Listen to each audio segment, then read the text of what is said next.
only battle fought above the Mason-Dixon line that was really famous was Gettysburg. And that didn't last. I mean, it didn't go real well for the South. So it was a horrible battle, but it pushed them back down. So there you go. And the North actually usually would try to either take over or explode whatever the South had in battle. Okay. All right.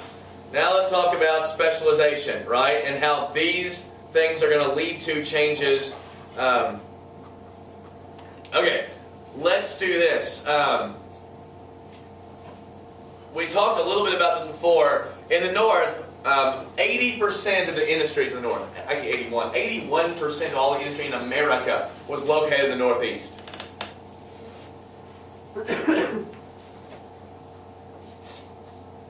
By far, this had the most population. Today, even the North is still highly populated. This area between Baltimore, Washington, parts of New Jersey, Philly, New York, and Boston is called a megapolis. It's I-95. Does anyone ever watch PTI in here? You ever hear Wilbon always getting mad at Kornheiser because he thinks that unless you're on I-95, you don't matter as a place? You're talking, I don't know, between this area right here or near it, you're talking 115 million people or something like that. I mean, a huge portion of the population is right along this corridor. That might be an overstatement, but I don't think it's that big of an overstatement. It's probably close to 100 million people. That's a lot. It's a lot of votes, right? It's a lot of people, a lot of industry, a lot of movement. That's one reason why trains are easier to do that. America, we do not have we have a huge population, but our country's so big. Yeah, we're so spread out. Why does it not make sense for us to have trains in Kentucky to get us places? Yeah, it's just not economic, right? And Americans, especially in the South, love what? Cars. We love cars. Americans love cars. For good or worse, for better or for worse, we love ourselves some cars. Have you noticed that, Rahel, that Americans drive everywhere? What do you think about that? Good or bad or indifferent or what? I don't know. For me, it's just not normal. I'm not used to it because we don't have cars. Right. It's not abnormal for families in Europe just to not have cars, right? Does your family have cars? Right. They live in a big city? Right. So maybe like Lexington size? A couple 100,000? What does every family in Lexington have? At least one car, right? Raise your hand, be honest, raise your hand if you have more cars than people who are allowed to drive. There you go. That's pure American. If you were to ask this question in any other country in the world, they'd be like, that's a ridiculous question. Why would you have more cars than people? Usually, one family would have one car if they're lucky, right? But in America, it's not uncommon for there to be, especially in the South, more cars. Raise your hand if your house has more cars than people in the house.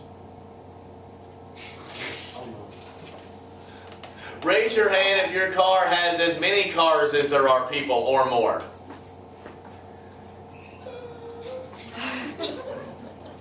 This is ridiculous, right? Almost everybody is using more. There you go. What might happen if this is a European town and this is also a little more social? Cars are inherently unsocial, right? Because you're in your car. Public transportation is inherently social, isn't it? You're near people. Now, if you've been on trains in the morning, people are like silent. I don't know how it is in Switzerland, but in London, when I was on a train in the morning, it was silent. People were just reading, right? In Chicago, when I'm on the train, people are just reading in the morning. In Atlanta, DC, when I was on the train, people are just silent, right? But there is some talking, and you can look around. It's a little bit different. I would imagine what happens is, in here, we could have trains. How many of your parents work either in Frankfurt or Lexington? So would it be ridiculous to just have a place everybody parks by the train station, get on the train and take a train for, it would take 18 minutes to get to Lexington train station. Past Richmond. I just think it would be so cool. Because we talk about how expensive it is to build trains, but how much do we pay in gas? Right? I mean, this again, Americans don't want to pay a little bit more in taxes, but they'd rather pay a lot more in gas. I want to pay $600 a month in gas, but I will not have my taxes go about $100. Even though I would mean I would pay $400 less in gas. I'd rather come out worse than have the government do this. It's awesome. Yes. Over. We talked about the South in terms of their specialization. Most of the industries in the South actually were on plantations. Plantations were so isolated for the most part that if you wanted to have things like nails, like you guys have seen big farms, don't you have to have fences? How do you nail it? You gotta make your own nails, right? You gotta make your own nails. You gotta make your own horseshoes. So a lot of actual plantations had little mini factories that made these things. In fact, a lot of slaves, there's like different levels, like socially of slave, like house slave and field slave. One of the highest levels if you were actually a craftsman slave in this factory. In fact, a lot of slaves, actually more slaves by far more slaves got their freedom by working part-time after work and actually making money for other people and then buying their own family or buying their own freedom. That's how most slaves became free, who did become free. All those factories. A very small portion of factories in the South, but they did have a little bit. In the West was grain, livestock. Eventually this becomes one of the fastest growing populations. In fact, by 1860, half the American population lived in states that weren't even states when America became a country.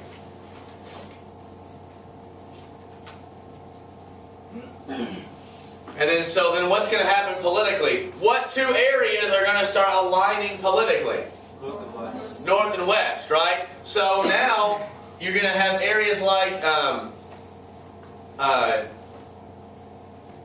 huge towns like Chicago and Cincinnati. What type of agriculture, what type of commodity was Cincinnati known for forever? Does anyone know? In fact, this is what the marathon is called in Cincinnati. You remember a couple of years ago, maybe you don't, but when you drove through Lexington, there were all those like really cool horses that were like painted really cool over because Lexington is known as for the horse industry. Do you know what they had in Cincinnati? Pigs. They had pigs. They had pig things all over. The marathon is called the Flying Pig, right? And you don't cross the finish line, you cross the finish swine. No wonder they call Cincinnati Cincinnati. I've never heard anyone call it that It was clever. That was clever. No wonder nobody calls it that. What was Chicago known for?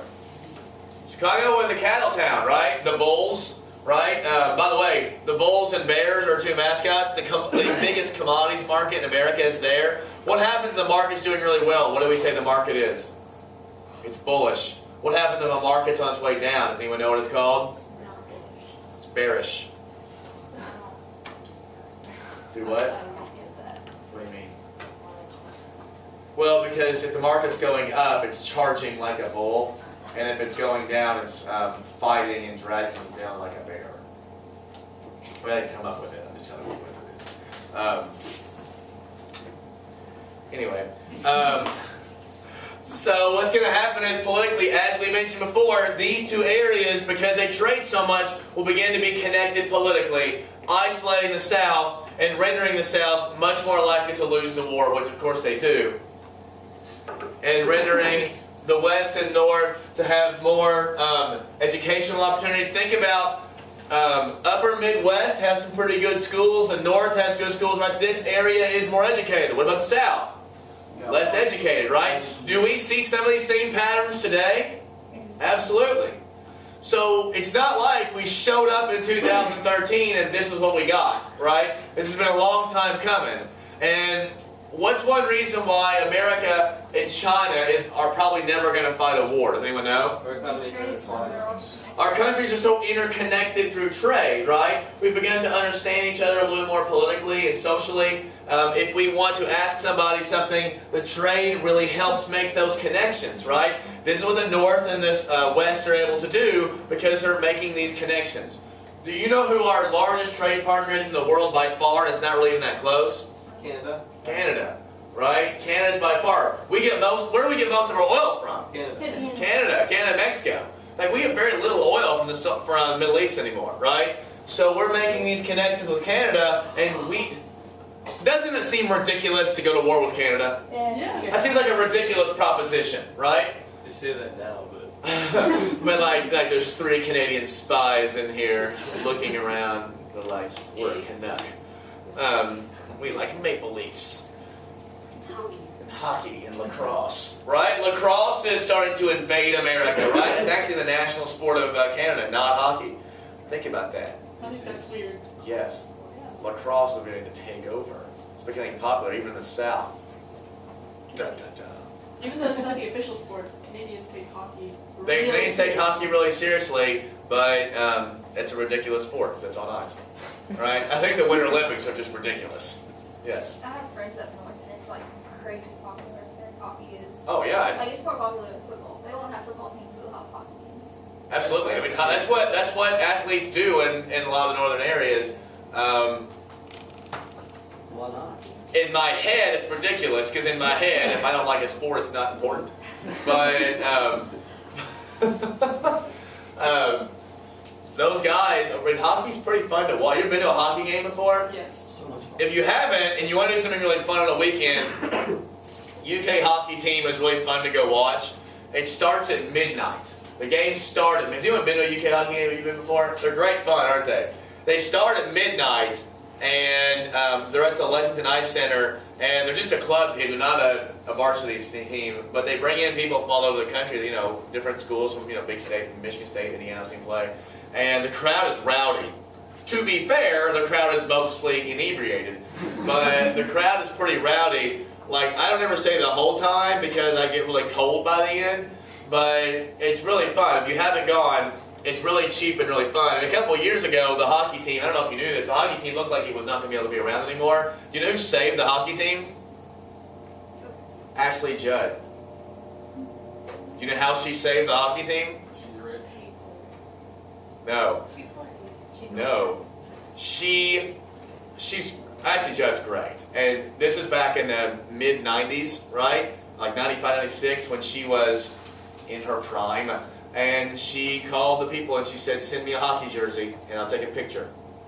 She put on a hockey jersey, just a shirt with nothing else, painted her toenails blue. They made a calendar of it, and when you walked in the thing and you paid your money, you got a free Ashley Judd poster. And every 18 to 25-year-old boy in Kentucky had a big giant Ashley Judd poster and nothing but her hockey jersey and blue toenail polish, because they are all going to UK games. It was funny. You'd see everyone walking in, and it was like 8 drunk guys, a DD, and they were all, some people were literally paying and leaving with like 8 different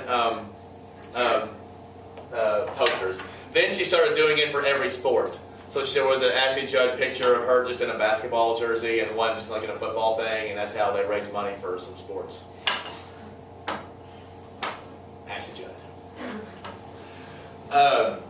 All right, let's talk about the social effects, the social results. All right, this is the last part before we get into, in the last 15 minutes or so, we'll talk about the test.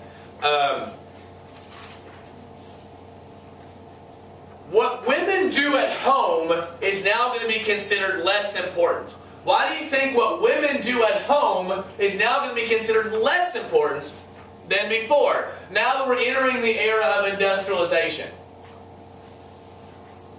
Well, marginalize women's work at home. Why? Because it's not like, it's not seen as like advancing anything. It's not making any money, right? It's not producing. Women could be working somewhere else producing it, right? So because of the wage system, over time, it didn't start on a Monday and then everything changed on Thursday, but over time, what women did at home, taking care of families like traditional female roles, cooking, mending stuff, raising families became less important as the wage system and industrialization became a bigger part of life. Your life surrounded around industry. Your life surrounded the company. How many people do you know, right? I mean, don't we get much of our insurance comes from our work, right? Our job has become a really important part of how many of your parents are professionals and see a lot of who they are based on what they do for a living, right? And that is something that is new from industry, right? Because work becomes the most important thing, right? Producing something, who you are professionally, or who you are as an economic sort of modality. And then obviously the home is no longer the center. The factories are of growth, of production. We produce things other places. The home becomes something else, right? It becomes diminished. What's going to happen to the size of cities? Explosion in the size of cities. In 1790, you don't have to write this down, but in 1790, 5% of Americans lived in towns where 2,500 people or more. By 1860, it was 25%. So over like a 65-year period, 70-year period, huge amounts of Americans are moving into cities, even smaller towns. Rapid industrialization is also causing problems. What kind of problems do rapid urbanization happen? We're having tons of people move into an area. Do what? Okay, well, number one, that's not a social problem. That's more of an economic problem. But because wages are going down, what social problems tend to happen? You tend to get mass poverty. And it's weird because these people who are poor are also working. Competition is driving the wages down because of all the immigration, right? So you start combining immigration with urbanization and industrialization. So wages are going down. So you have a lot of people who are working their tails off and are desperately poor. Don't we think in America, and our thought forever has been, if you work really hard, then you should be able to be okay? Well, these are people who are working really, really hard and they're not okay. And you have a few people at top now who are making unreasonable amounts of money and huge amounts on the bottom who are working making nothing. So what do we call that? When a few rich up here and a ton poor down here, other than Hannah's dream? Capitalism. Both, yes. Social stratification, right? Economic and social stratification, and also unchecked capitalism that the government will start to fix in the progressive movement. Ooh, the jungle. Ooh. What's happening to the skill of average workers? Going down. Yeah, they don't need to be as skilled inside of these places. So what that means is they become what? Replaceable. Replaceable. Very good. People become replaceable. So now we're talking about people working all the time and are replaceable. And what matters less is what happens to the family and what happens in the business. Can you see how America has been to transform its heart, right? Its priorities are beginning to shift. How we see individual people becomes almost economic rather than personal. Does that make sense? I don't want you to think that this industrialization was about making a bunch of crap. It changed the way we see each other. I am guilty of this. Very guilty of this. In fact, I'm probably the most guilty of any teacher in here. Because when you walk in here, oftentimes I have to fix myself from doing this. Because I'm bad at it. I'm so hyper competitive. When you walk in here, the first thing I see after the first test isn't always, "This is Bailey, here's what she did." It's, "This is Bailey, here's what I have to fix. Here's what she's good at, here's what she's bad at." Make sense? I see you as your production. And that's one of my real problems as a teacher is, as somebody who's competitive and I want to get you guys somewhere great, instead of seeing you as Bailey, this nice tan chick who, is a nice little hard trier or whatever, I'm seeing you as Bailey, let's work on your thesis, right? Or Bailey, or Ejo, we need to do this. Or Hannah, that 95 was great, but you need to be getting 110. What can I do to get you there? And on part, that's good, right? I'm trying to push you to get better. But what's the bad part about that? We should stop. Yeah, it's almost dehumanizing, right? I will tell you, and this is not a lie, near the end of the year, when it becomes AP time, like March, I get very focused on the test. You will see this. And when I swim a lot. All I think about when I'm swimming or running is every single one of you, not, oh, Harley's a sweetheart, she's so nice, she brings cookies. It's, I have to fix this. O'Banion's weak here. Tevis is weak here. Tess is weak here. I don't see any of you as strong, by the way, when I'm doing this. Every one of you, all I see is your weaknesses. Hannah doesn't do this, right? There are lots of things, a lot of problems with this kid, right? And I can't help it because I'm driven. What should my job really be? Trying to be here for you guys. But that's not what my job ends up being, and you will start to see this in March and April. I become a drill instructor when we get close to it, right? DBQ. You will be... 20 multiple choice questions, 30 multiple choice questions. Yes. This is nice, happy Mistress Air right now. Yeah, you guys are lucky. It gets much more intense as we get closer, right? That is because of industrialization. That mindset, and by the way, how am I seen as a teacher because of my scores? Successful, right? Best scores in the school, successful. But am I successful? No. Because, I don't know. No. Because when people, I will tell you this, and I don't want to do this, so please don't think that I do this on purpose, because I don't. I know what every kid has ever gotten on the AP exam, ever, that I've had. Where they sat and what they get. And the first thing when they walk in my door 7, 8 years later is, the score comes in my head. Oh, that's a 4. Should have been 5. That kid got a 2.